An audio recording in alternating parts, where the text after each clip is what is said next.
اب simultaneous contrast بھی آ رہا ہے جی، وَبَشِّرِ الَّذِينَ آمَنُوا وَعَمِلُوا الصَّالِحَاتِ، اور اے نبی علیہ السلام آپ خوشخبری دے دیجئے ان لوگوں کو کہ جو بات مان لیتے ہیں، یعنی ایمان لے آتے ہیں اور نیک اعمال اختیار کر لیتے ہیں، ان لہم جنات تجری من تحتها الانہار، کہ ان کے لیے باغات ہیں جن کے نیچے نہریں بہتی ہوں گی، کلما رزقوا، جب کبھی بھی انہیں رزق دیا جائے گا اس جنت میں، منہا ان باغوں میں سے، من ثمرۃ الرزق، کوئی پھل رزق کی شکل میں ان کو جب پیش کیا جائے گا، اہل جنت کو جنت میں جب کوئی فروٹ دیا جائے گا، قالوا هذا الذي رزقنا من قبل، وہ کہیں گے یہ تو وہی ہے جو ہمیں اس سے پہلے دنیا میں بھی دیا جاتا تھا، وَأُتُوا بِهِ مُتَشَابِهًا، حالانکہ وہ ان کو اس سے ملتا جلتا فروٹ دیا جا رہا ہوگا،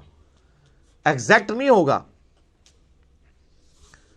ملتا جلتا اس لیے دیا جائے گا کہ انسان کی ایک نیچر ہے۔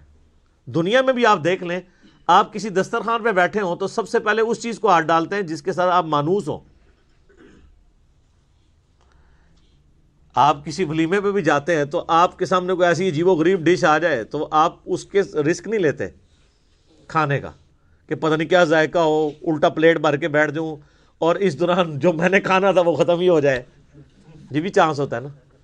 تو انسان مانوس اس چیز کے ساتھ تھا جو پہلے اس نے اس کو ایکسپیرینس کیا ہو، یہ اللہ تعالیٰ نے انسان کی نیچر رکھی ہے۔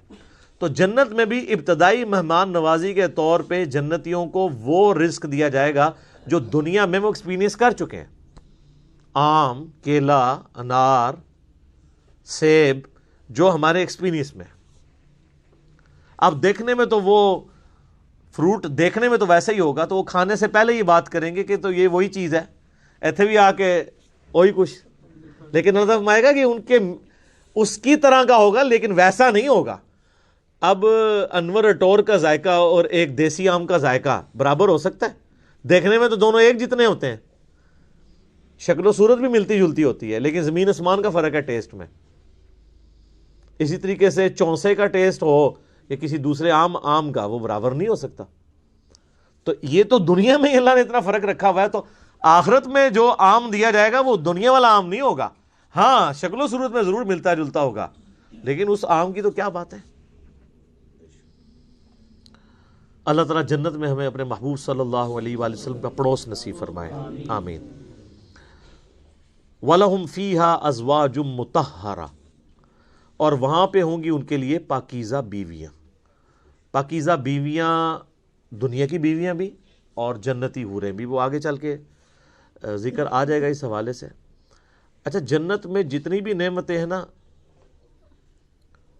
ان میں جو یعنی ڈومیننٹ نعمتیں ہیں، ان کا کچھ نہ کچھ حصہ اللہ نے دنیا میں اس حوالے سے رکھا ہے کہ انسان اس نعمت کو ایکسپیرینس کر سکے، لیکن وہ زمین آسمان کا فرق ہے،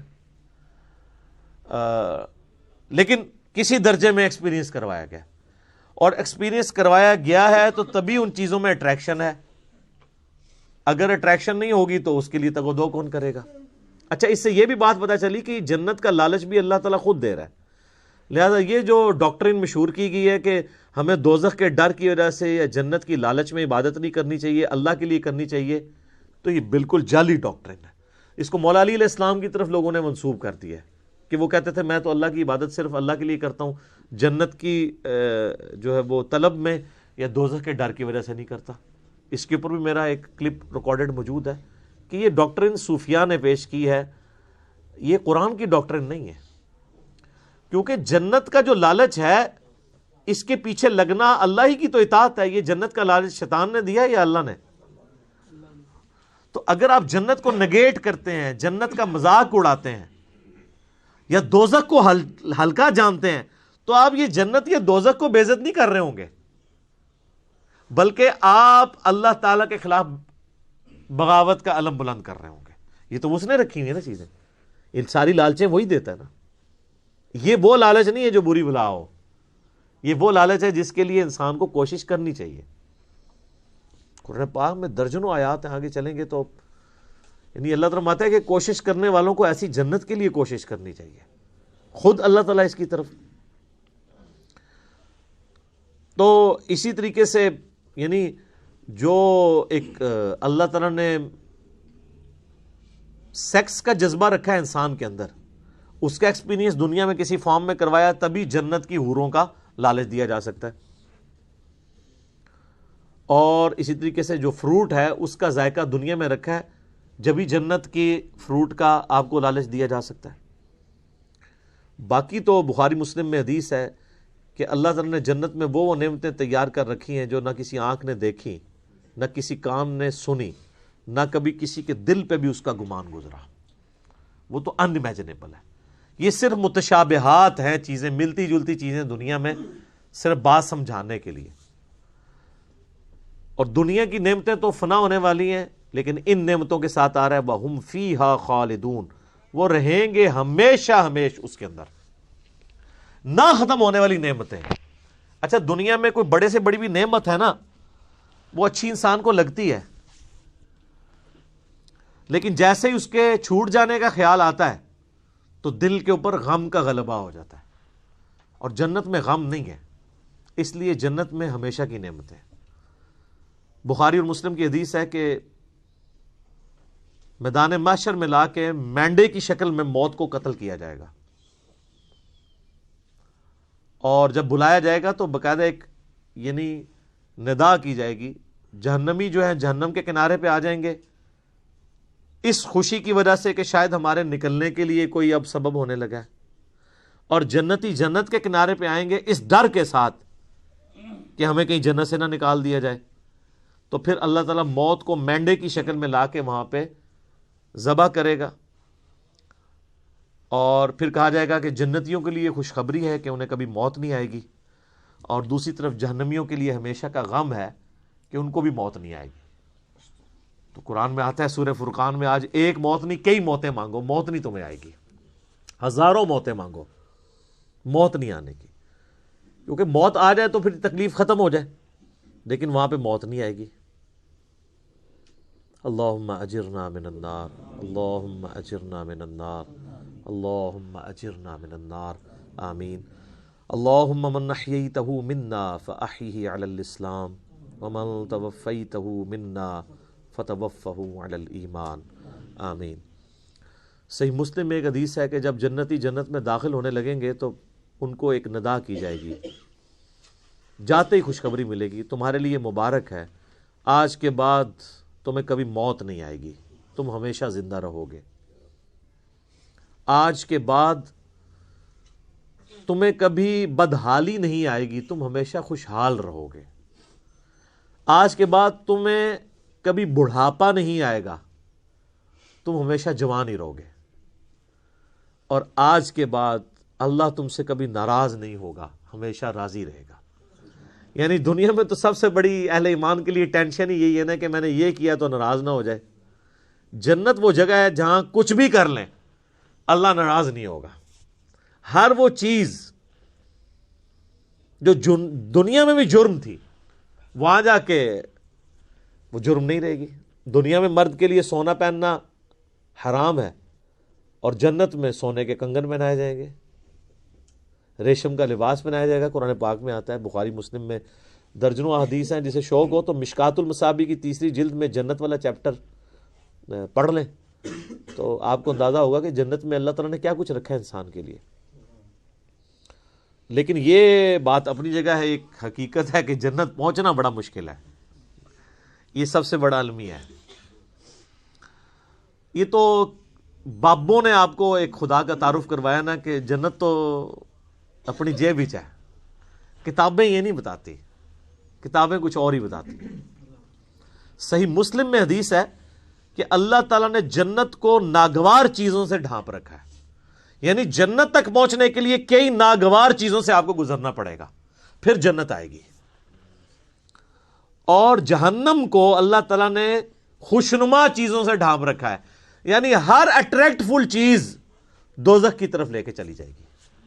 ناگواری تو ہے نا، یعنی روزانہ 5 وقت نماز پڑھنا دنیاوی طور پہ ایک تردد تو ہے، سردیوں میں وضو کرنا ایک تردد تو ہے، گرمیوں کے روزے رکھنا ایک تردد تو ہے، حلال اور حرام کا فرق کرنا ایک تردد تو ہے، اور دوسری طرف آپ جو اپنی مرضی کے مطابق کوئی بھی کام کرتے جائیں وہ سیدھا آپ کو دوزخ کی طرف لے جائے گا، جو آپ اپنی مرضی سے کریں گے. اور جو اللہ کی مرضی سے کرنا پڑتا ہے اس میں تردد تو ہے، ظاہر وہ نفس کے خلاف ہے. تو یہ مسلم شریف کی حدیث کمال حدیث ہے کہ جنت ناگوار چیزوں سے ڈھانپی ہوئی ہے اور جہنم خوشنما چیزوں سے. اس کی ایکسپلینیشن جامع ترمذی میں، سنن ابی داؤد میں، سنن نسائی اور ابن ماجہ میں ہے کہ جب اللہ تعالیٰ نے جنت کو پیدا کیا تو حضرت جبرائیل علیہ السلام سے کہا کہ جائیں جنت کو جا کے وزٹ کریں کہ میں نے کیسی رہنے کی جگہ بنائی ہے. جب حضرت جبرائیل علیہ السلام جنت گئے اور اس کی خوبصورتی دیکھی تو اللہ تعالیٰ نے کہا کہ جبرائیل کیسا پایا جنت کو؟ انہوں نے کہا اللہ تیری عزت کی قسم کوئی بندہ ایسا نہیں ہوگا جو اس میں جانے کے لیے جان دھڑ کی بازی نہ لگا دے، کیا زبردست جگہ تو نے بنائی ہے. اللہ نے فرمایا اچھا. اللہ تعالیٰ نے جنت کو ناگوار چیزوں سے ڈھانپ دیا، جو مسلم شریف کی حدیث ہے، اور کہا اب جا کے ذرا جنت کو دیکھو. جب وہ دیکھ کے آئے تو انہوں نے کہا تیری عزت کی قسم مجھے نہیں لگتا کوئی بندہ جنت میں جانے میں کامیاب ہوگا، اتنا مشکل ہے. سر یہ ہے کتابوں کا خدا. یہاں کہتے ہیں نہیں جناب ایک دفعہ بھی پڑھ لیا ایک دفعہ بھی پڑھ لیا ایک پھیرا ہی لگے گا. اور سورہ فرقان میں اللہ تعالیٰ فرماتا ہے کہ جہنم ہمیشہ رہنے کے لیے بھی بری جگہ ہے اور ایک لمحے کے لیے رہنے کے لیے بھی بری جگہ ہے. آپ لاکھ کہتے رہیں کہ پھیرا لگے گا. اچھا یہ پھیرا بھی اس لیے ہم کہتے ہیں کہ ہم نے کبھی اس پھیرے کو امیجن نہیں کیا، آپ کو ادھر بیٹھے بیٹھے امیجن کروا دیتے ہیں. اگر کسی شخص کو یہ کہا جائے کہ ایک فجر کی نماز چھوڑنے پہ آپ کو فجر سے ظہر تک ایک ایسے کمرے میں وقت گزارنا پڑے گا جو 10 بائی 10 فٹ کا ہوگا، اس میں 100 کوبرا سانپ ہوں گے، 100 بچھو ہوں گے، 100 اژدہے ہوں گے، لیکن صرف فجر سے ظہر تک بس، تو کوئی امیجن بھی کر سکتا ہے اس کو؟ وہ ان سانپوں کو تو آپ مار بھی سکتے ہیں، تو جہنم کے سانپ کے بارے میں کوئی سوچ بھی سکتا ہے؟ چونکہ ہم نے امیجن نہیں کیا ہوتا اس لیے ایک پھیرے کی بات کرتے ہیں.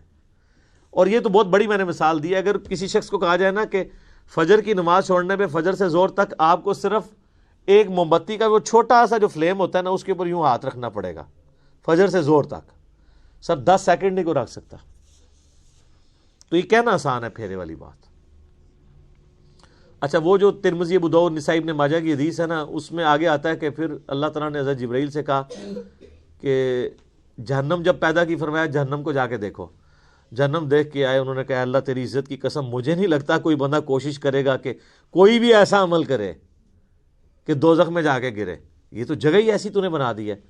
اللہ تعالیٰ نے پھر دوزخ کو جہنم کو خوشنما چیزوں سے جب ڈھانپ دیا نا، جو مسلم شریف والی حدیث ہے، میں اسی کی ایکسپلینیشن آپ کو دوسری حدیث سے کر رہا ہوں.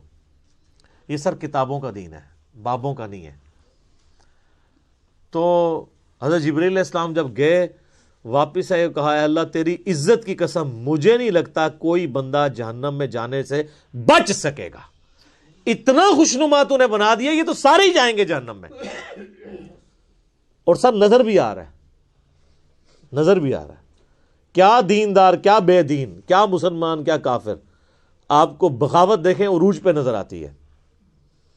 اور جو آپ کو دیندار نظر بھی آ رہے ہیں یہ بھی اللہ نے ہی پردے رکھے ہوئے ہیں. کچھ کے پردے تو ہمارے جیسے لوگوں کے سامنے کھل بھی جاتے ہیں اور ہم آپ کو کھول کھول کے بتاتے ہیں، پھر بھی نہیں آپ کا دماغ کھلا تو آخرت میں تو کھل ہی جانا ہے. اوہ یہ کیا ہوا؟ نہیں، بڑا سینسٹیو ایشو ہے میرے بھائی. تو یہ اللہ تعالیٰ نے جہنم اور دوزخ کا جو معاملہ رکھا ہے، یہ اگر یہ چیزیں نہ ہوتی تو کوئی بھی شخص اللہ تعالیٰ کو رسپانس نہ کرتا. میرا یوٹیوب پہ کلپ بھی ہے، خدا انسان کی ضرورت کیوں ہے. خدا انسان کی ضرورت ہے ہی اس لیے کہ انسان مر جاتا ہے. اگر انسان نے مرنا نہ ہو اور انسان کے اوپر کوئی مشکل وقت نہ آنا ہو، انسان کی ضرورت اللہ کبھی رہتا ہی نہیں ہے. یہ تکلیفیں اور موت، یہی تو ایک تلوار لٹک رہی ہے کہ یار میں نے مرنا ہے، کسی کو منہ دکھانا ہے جا کے. آپ ایک لمحے کے لیے امیجن کریں کہ اگر آپ نے مرنا نہ ہو اور آپ کو کبھی کوئی تکلیف نہ آئے، یہ دو چیزوں کی گارنٹی ہو، تو سر نماز کس نے پڑھنی ہے؟ تو یہ ساری دھمکیاں ختم ہو جائیں گی نا پھر دوزخ کی. تکلیف نہ آنے کا مطلب ہے کوئی کچھ نہیں کرے گا. موت نہ آنے کا مطلب ہے آپ اپنی زندگی انجوائے کریں گے. اور تکلیف نہ آنے کا مطلب ہے کہ پھر آپ کو کوئی نہ کوئی رزق کے حوالے سے ایشو ہوگا، نہ اور کوئی تکلیف پہنچے گی. تو یہ سر دنیا میں پاسبل نہیں، جنت میں ہی ہے. لیکن دنیا میں بھی یہ ہو جائے نا تو اللہ تعالیٰ انسان کی ضرورت نہیں رہتا. اسی لیے اللہ تعالیٰ نے یہ موت کا الذی خلق الموت والحیات لیبلوکم ایکم احسن عملا رکھا ہوا ہے. یہ جو تلوار لٹکائی ہے وہ اسی لیے تو لٹکائی ہے. تو یہ ساری چیزیں نہ ہو تو انسان کا قبلہ نہیں درست ہوتا.